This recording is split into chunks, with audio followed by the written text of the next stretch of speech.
तो guys mentor Sunil video number 382 लेकर आपके सामने आ गया हूं।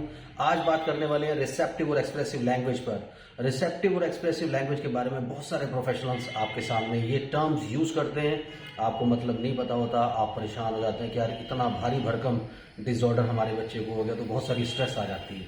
स्ट्रेस लेने की जरूरत नहीं, अभी मैं आपको क्लियर करूंगा कि इनका मतलब क्या है, तो आप समझ जाएंगे कि ये इतना डिफिकल्ट चीजें नहीं है। जस्ट मैं बार बार आपको बात करता हूँ, मेरा जो मेन एम होता है वो आपको अवेयर करने का होता है, ताकि आप ज्यादा से ज्यादा चीजें समझ पाएं और उससे क्या हो कि आपकी स्ट्रेस कम से कम हो। चलिए चैनल को सब्सक्राइब कीजिए, लाइक कीजिए, शेयर कीजिए, पूरी दुनिया में फैला दीजिए। मुझसे कंसल्ट करने के लिए 8168790299 मेरा मोबाइल नंबर है, +91 इंडिया का एसडी कोड जरूर लगाएं अगर आप इंडिया के बाहर से कॉल कर रहे हैं।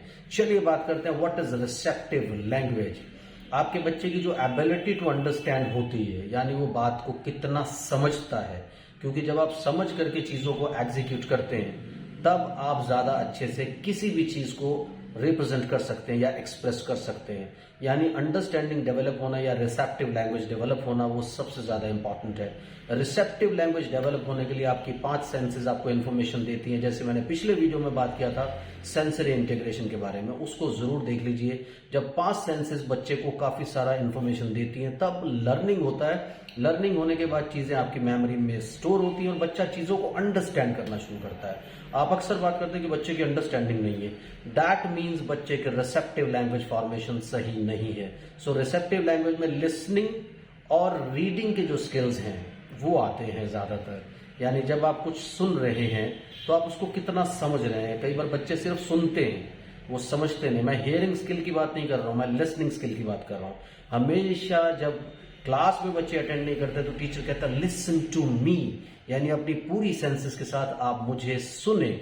तो बच्चे जब लिसनिंग स्किल्स को अपने इंप्रूव करते हैं, स्टार्ट हियरिंग से ही होती है, लेकिन जब हियरिंग की प्रोसेसिंग ब्रेन में जाकर के होती है तो वो लिसनिंग में कन्वर्ट होती है। यानी लिसनिंग में क्या होता है कि आपको आई कांटेक्ट भी देना होता है, अपनी 5 सेंसेस लगा करके आपको किसी भी चीज पे अटेंड करना होता है, तब आपकी लर्निंग कंप्लीट होती है।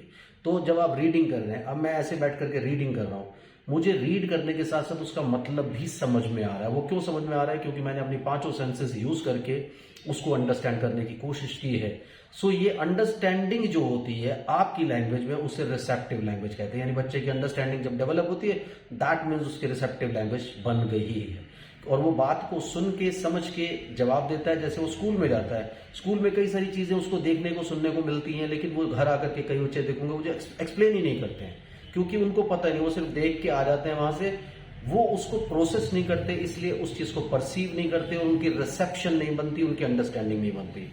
लेकिन कई बच्चे ऐसे होते हैं जो घर आते ही अपनी मदर्स के या पेरेंट्स के कान खाना शुरू कर देते कि मम्मा मम्मा आज स्कूल में ऐसा हुआ, पापा पापा स्कूल में ऐसा हुआ, वो हुआ, आप मेरे साथ चलो, मुझे ये ले दो। वो तो अपनी तरफ से चीजों को करने की कोशिश करते हैं। सो ये रिसेप्शन होता है। एक्सप्रेशन क्या होता है? जब आप किसी चीज को लिखते हैं और बोलते हैं तो ये आपके एक्सप्रेशन में आता है। यानी लिख कैसे रहे हैं? अगर आपको स्पॉन्टेनियसली किसी भी चीज पे कोई स्टोरी लिखने के लिए बोल दें तो क्या आप उसे क्रिएट कर सकते हैं? जो बच्चे इस चीज को क्रिएट कर सकते हैं, यानी राइटिंग कर सकते हैं, राइटिंग करके फिर उसको पढ़ करके फिर समझ सकते हैं, तो एक सर्कल बना सकते हैं, तो उनकी ये एक्सप्रेसिव लैंग्वेज होती है। एक्सप्रेसिव मीन्स जिससे वो एक्सप्रेस करें, चाहे वो जेस्चर से एक्सप्रेस कर रहे हैं, चाहे वो लिख करके एक्सप्रेस कर रहे हैं। जैसे वो लिखने में बिजी, उसे पानी चाहिए, दूर से किसी को करेगा, पानी का इशारा किया कि वो सुन नहीं रहा है। तो जो भी चीजें एक्सप्रेशन में आएंगी वो एक्सप्रेसिव लैंग्वेज बनाती है। ज्यादातर एक्सप्रेसिव लैंग्वेज में बोलना और लिखना आता है। तो रिसेप्टिव लैंग्वेज सुनकर और एक्सप्रेसिव लैंग्वेज सुनकर घबरा मत जाइए, परेशान मत हो जाइए, इतनी बड़ी बातें नहीं है। लेकिन सबसे बड़ी बात क्या होती है कि आप अपने बच्चे को इंटीग्रेशन जरूर सिखाएं। उसके लिए सारे वीडियोस देखें, आपको काफी सारी नॉलेज इसमें मिलेगी। और मुझसे कंसल्ट करना चाहते हैं तो आपको मैंने अपना नंबर ऑलरेडी बता दिया है। सो डोंट वरी, किसी भी चीज के बारे में आप पूछना चाहते हैं जो आपको लगता है बड़ी भारी भरकम टर्म है, जरूर कमेंट सेक्शन में डाल दें। Thank you very much, bye bye.